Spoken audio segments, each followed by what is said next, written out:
Yo, what's up? Brad Martineau here. And this video is going to be the first of a series that I'm going to do for at least 2024. We're going to call it Word of the Week Wednesdays. So let me give you the backstory as to why I'm doing this, why I think it'll be cool, and why I think it could be tremendously valuable. So I believe that language matters. The words that we use matter. The challenge is that at the same time that it matters a lot, language is also just this, it's just this sloppy tool that we use to try to communicate ideas. And it can lead to a lot of confusion and misunderstanding in the context of when we're talking and communicating with other people. And then it can also have massive impacts on how we think about and view the world if we're not careful with the language that we use, because it will actually help to reinforce the way that we currently think that might not be helpful. So I'm going to try and draw a picture here to give a little bit more clarity, and then I'll give you an example. We'll kick it off with the first word. So let's go to the drawing board. Here's what we got. We've got, let's call this me. Or you, right? And I have an idea that I want to try to communicate. That's my idea. I know, I'm an amazing artist. All right. So what I do is I put together words here to communicate that idea. And let's just say there's another person involved in the case of this example. So others. We'll go here. So I have this idea, and I try to come up with some words that will communicate this idea. And then over here, what those words do is they create in the mind of somebody else an idea. Not like a new idea, but they create something, a thought, right? The challenge is that these words rarely capture, I don't even think it's possible to fully capture exactly what that idea is. And the words, when they come over here to this idea, they're not going to communicate. Like this idea will not match this idea because these words mean something different to this person. Now, here's why. If you look at like the history, if we go backwards and this is the timeline of this person's life, and then if you go backwards this way, and this is the timeline. So this would be like they were born, and then they came over to here, and then you were born, and you came over to here. Your experiences in life are the things that give meanings to certain words. How you process, how you understand, et cetera, right? So it only makes sense that since my timeline and this person's timeline are not the same, it only makes sense that when I use words, they mean a certain thing to me because of all of my experiences. So I'm going to use words to try to describe this idea. They're not going to be the same as somebody else, okay? So here's why I want to talk about why I want to do like a Word of the Week Wednesdays. There are two main places where this I think will become really beneficial. Number one is in communication with other people. Anytime you're trying to communicate something, a really good thing to do is to confirm what they picked up. So rather than just you have an idea and you use some words and then you hope that the idea got over there, a really effective tool for communication in any relationship, kids, parents to kids, like anything, is to communicate to the best that you can with words the idea that you have, and then confirm and be like, hey, now your turn. Now what I want you to do is you go put some words together to say, yo, here's what I got.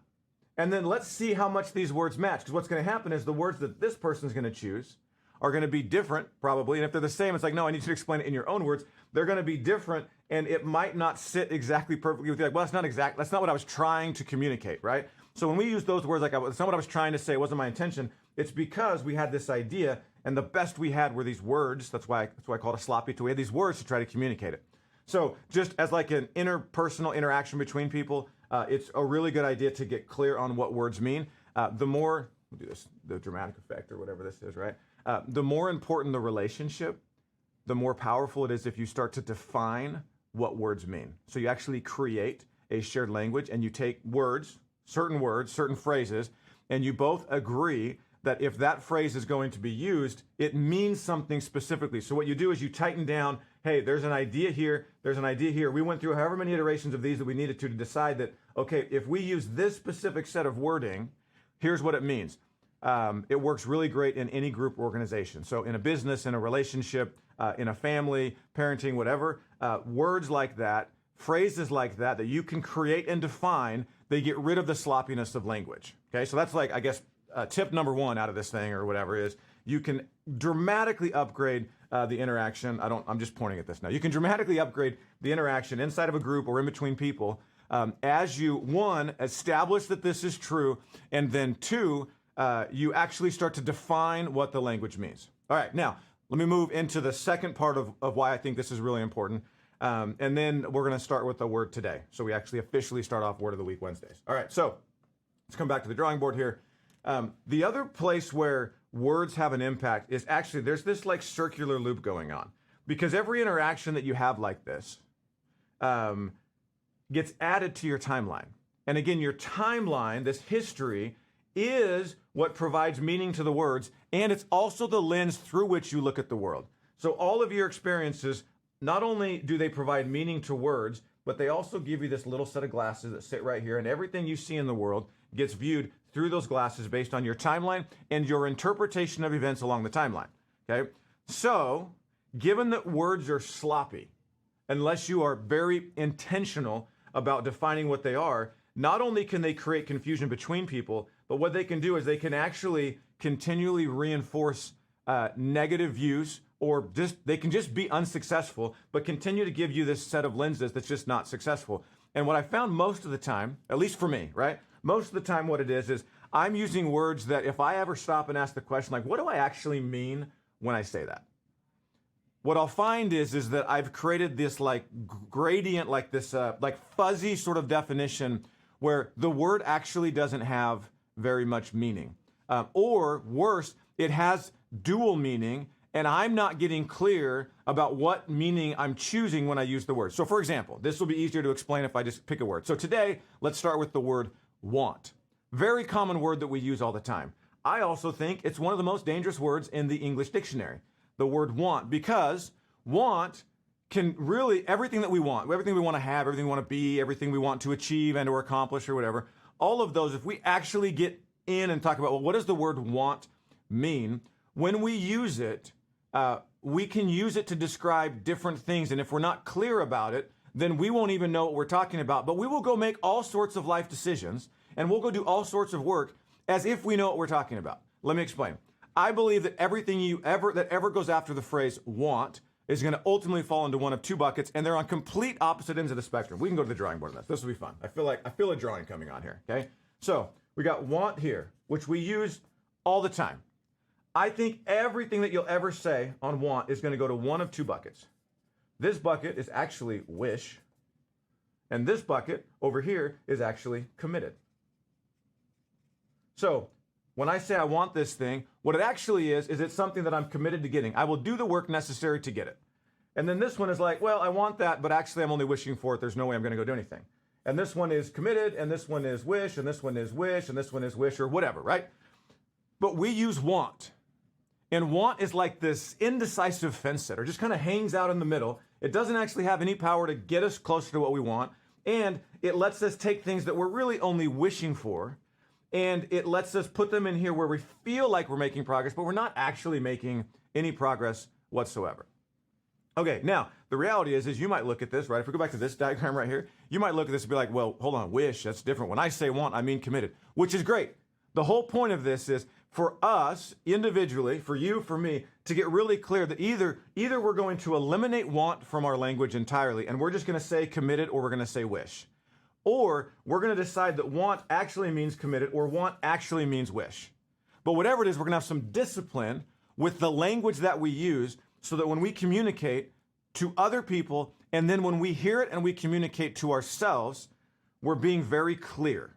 We're getting rid of all of the language that is sloppy, that we don't actually know what it means, and we're forcing ourselves to communicate clearly with other people and with ourselves. And we do it by actually defining what words mean to us.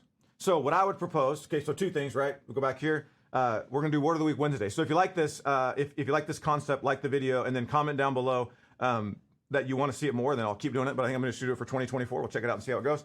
And then the word of the week this week. So the word of the week for the first week of 2024 is the word want, or whatever other variation you put when you say want. I'd like to have, I aspire, like whatever that is, whatever words you use to describe this idea where it's kind of fuzzy and it's neither a commitment nor is it a wish. Like you're not actually just calling out the fact it's like that. There's a lot of things that I'm like, oh, I want that.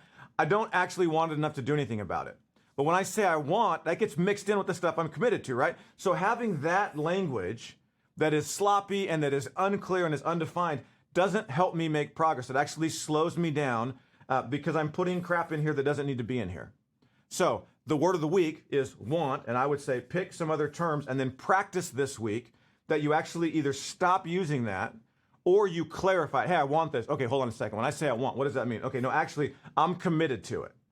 Or I want it, but I just wish for it. Here's what you'll find, I think, because I've done this with the word want. So I'm starting here. I'm kind of cheating on a word that I've already done a bunch of work on. Here's what I found. What I found is when I force it to go from want to committed or to wish, one of two things happens. One, I actually go do the work and I actually make it happen. Or two, I give myself permission to stop thinking about that thing. And remember, in my example, which I totally made up randomly, but I had 4 or 5 things that came over here to wish, and I had 2 that came to committed. In general, if you look at all the things that you say that you want, less of them are going to end up being committed and more of them are going to end up being wishing. If you just gave yourself permission to stop thinking about, talking about, worrying about, stressing about, anxietying about all the things that you only wished for anyway, think how much time and energy you'd have left over for the stuff that you're actually committed to. Okay? All right, that's it. Word of the Week Wednesdays. Let me know what you think. Let me know if you like it. Let me know what you think about this. Love to hear insights or insights and thoughts. That might end up being Word of the Week at some point. Anyway, let me know what your insights or thoughts are. And let's practice this week with the word want. Start to shift it to committed or wish or whatever the words are that you have. And I'd love to hear what your words are. And then also in your communication with other people, if somebody says, hey, I want this, actually ask them, cool, I have a question. When you say want, does that mean it's like want, no, I'm committed, I'm going to make this happen? Or does that mean want like, I'd be cool if I got it, but like, I'm not really going to change much to go get it? Actually ask the question to create clarification in your conversation. All right, that's what I got for you. Have a phenomenal week. I'll catch you later. Peace.